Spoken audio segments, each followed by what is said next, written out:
Puss in Boots: The Last Wish is the sequel to the Puss in Boots film from 2011. This one follows the adventures of Puss as he throws a big fiesta for himself, and he ends up fighting a large giant. However, he ends up being killed by accident. He's fine, but the doctor tells him that he actually died, and he counts how many lives he's lost over the years of venturing. He's down to his last life, which he kind of ignores, but then has to go into retirement, you know.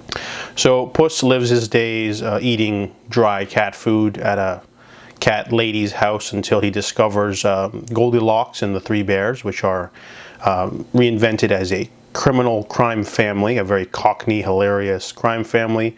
They are trying to steal the map in order to get to the magical wishing star.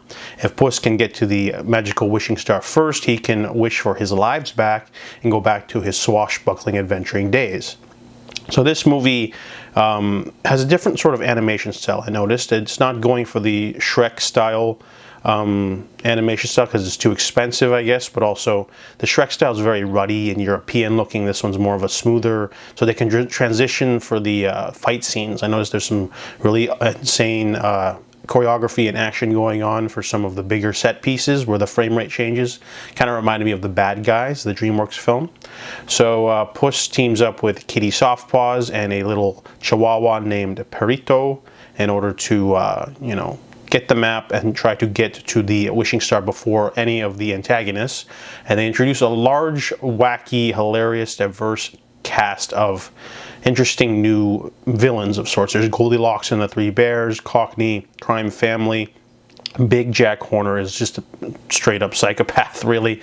Really great performance, voiced by John Mulaney. He's got like this magical bag of tricks.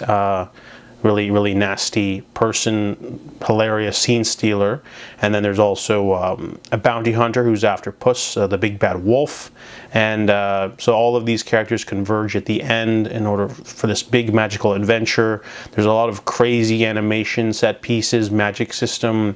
It's, you know, really strong character development too. It's definitely what happens when you have a really strong script. The movie's very vibrant and bright, full of energy, but not in an exhausting way. The movie doesn't just keep it at 11 all the time like Mitchell's versus the Machines. It has some slower parts for, you know, reflection and talking and stuff like that. So it does have its big action set pieces, but it doesn't wear out its welcome. I really enjoyed Puss in Boots. It's definitely one of the stronger animated films out there that shows that, you know, adults can enjoy it too. There's some dark humor in there as well, some really intense action. Thoroughly enjoyed it. So I give Puss in Boots: The Last Wish a 7.5 out of 10.